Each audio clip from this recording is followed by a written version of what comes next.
بسم اللہ الرحمن الرحیم۔ السلام علیکم اسٹوڈنٹس، آج ہم جماعت پنجم کی اسلامیات کے صفحہ نمبر 101 پر باب پنجم ہدایت کے سرچشمے کے سبق نمبر 2 میں حضرت عثمان رضی اللہ عنہ کے بارے میں ریڈنگ کریں گے۔ حضرت عثمان مسلمانوں کے تیسرے خلیفہ تھے۔ آپ کا نام عثمان، کنیت عبداللہ اور لقب ذوالنورین تھا۔ آپ کا تعلق قریش کے ایک مشہور خاندان بنو امیہ سے تھا۔ آپ کے والد کا نام عفان تھا جو مکہ کے مشہور تاجر تھے، اور آپ کی والدہ کا نام عروہ تھا جو نبی کریم صلی اللہ علیہ وآلہ وسلم کی پھوپھی ام بیضہ کی بیٹی تھی۔ آپ کا سلسلہ نسب 5ویں پشت سے نبی کریم صلی اللہ علیہ وآلہ وسلم سے ملتا تھا۔ اعلان نبوت کے وقت مکہ مکرمہ میں کل 70 افراد ایسے تھے جو پڑھنا لکھنا جانتے تھے۔ آپ ان میں سے ایک تھے۔ ابتدائی زندگی۔ قبول اسلام سے قبل بھی حضرت عثمان ایک نیک انسان تھے۔ آپ نے اپنا بچپن اور جوانی پاکیزہ ماحول میں گزاری۔ آپ اپنی محنت، صداقت اور رسول پسندی کی بدولت مکہ کے مشہور ترین لوگوں میں شمار ہوتے تھے۔ آپ کپڑے کی تجارت کرتے تھے۔ آپ کے دوستوں میں حضرت ابوبکر صدیق بھی شامل تھے۔ قبول اسلام۔ حضرت ابوبکر صدیق کی دعوت پر حضرت عثمان نے اسلام قبول کیا۔ آپ اسلام قبول کرنے والے چوتھے فرد تھے۔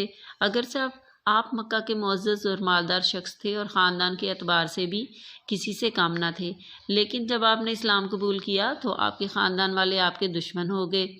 آپ کا چچا اتنا سخت تھا کہ کھجور کے پتوں کی بنی ہوئی چٹائی میں آپ کو دھواں دیتا، جس کے گھٹن کے باعث آپ مرنے کے قریب ہو جاتے، مگر آپ نے اسلام اور حضور صلی اللہ علیہ وآلہ وسلم کا ساتھ نہ چھوڑا اور ہر مصیبت کا صبر اور شکر کے ساتھ مقابلہ کیا۔ آپ کی شادی حضور صلی اللہ علیہ وآلہ وسلم کی بیٹی حضرت رقیہ سے ہوئی اور ان کی وفات کے بعد دوسری بیٹی حضرت ام کلثوم سے ہوئی۔ اسی نسبت سے آپ ذوالنورین، 2 نوروں والے کے پیارے لقب سے پکارے جاتے ہیں۔ حضرت عثمان کو اسلام کی خاطر 2 مرتبہ ہجرت کا شرف حاصل ہوا۔ پہلے نبی کریم صلی اللہ علیہ وآلہ وسلم نے مسلمانوں کو حبشہ کی طرف ہجرت کرنے کا حکم دیا تھا تو آپ اپنی بیوی حضرت رقیہ کے ساتھ حبشہ گئے۔ بعد میں مدینہ کی طرف ہجرت کی۔ آپ نے تقریباً تمام جنگوں میں حصہ لیا سوائے غزوہ بدر کے۔ اس موقع پر آپ کی بیوی حضرت رقیہ بیمار تھیں تو نبی اکرم صلی اللہ علیہ وآلہ وسلم نے حکم دیا کہ آپ حضرت رقیہ کی تیمارداری کے لیے مدینے میں ٹھہریں۔ سخاوت اور ایثار۔ حضرت عثمان کی سخاوت، خدمات اور ایثار اسلامی تاریخ کے ان مٹ نقوش ہیں۔ آپ کی بدولت اسلام کے لیے وقف تھی۔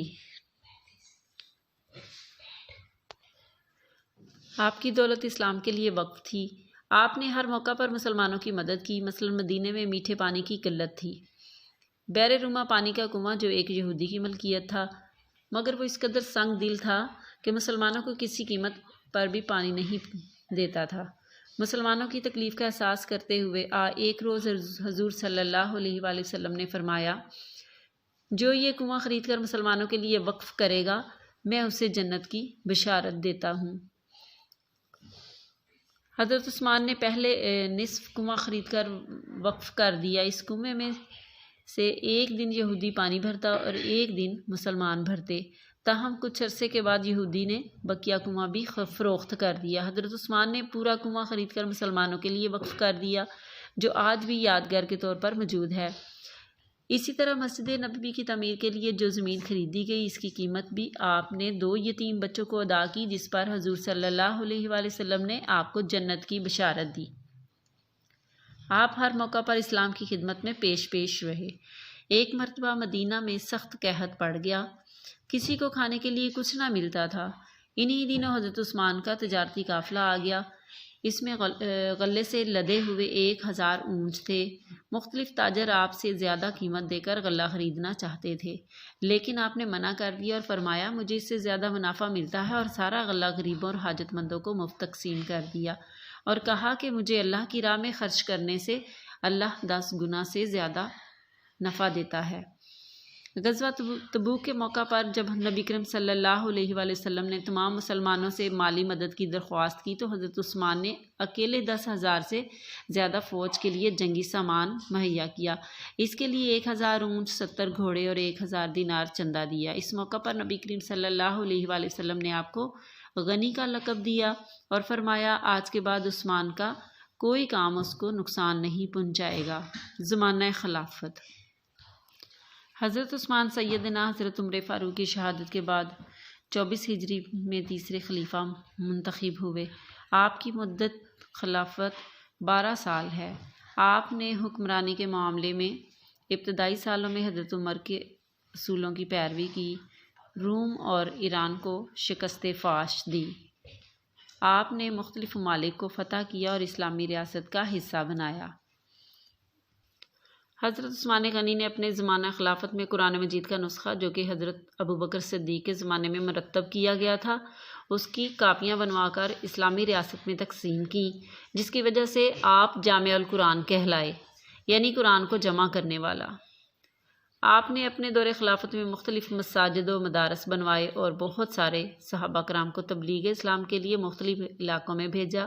کچھ سازشی عناصر نے آپ کے خلاف بغاوت کر دی۔ جمعہ 18 ذی الحج 35 ہجری کو جب آپ اپنے گھر میں ہی روزے کی حالت میں قرآن مجید کی تلاوت کر رہے تھے تو باغیوں نے آپ پر حملہ کر کے آپ کو شہید کر دیا۔ آپ کو مدینہ کے مشہور قبرستان جنت البقیع میں دفن کیا گیا۔ اسٹوڈنٹس، آپ کی آج کے سبق کی ریڈنگ مکمل ہوئی۔ آپ نے اسے اچھے سے یاد کرنا ہے اور اس کے ساتھ پارہ نمبر 10 میں سورہ انفال کی آیت نمبر 41 سے 60 تک آپ نے ناظرہ یاد کرنا ہے۔ اب ہم آتے ہیں مشق کی طرف۔ مشق میں سوال نمبر 1 ہے درست جواب پر دائرہ لگائیں۔ یہ آپ نے ریڈنگ کے بعد خود حل کرنا ہے۔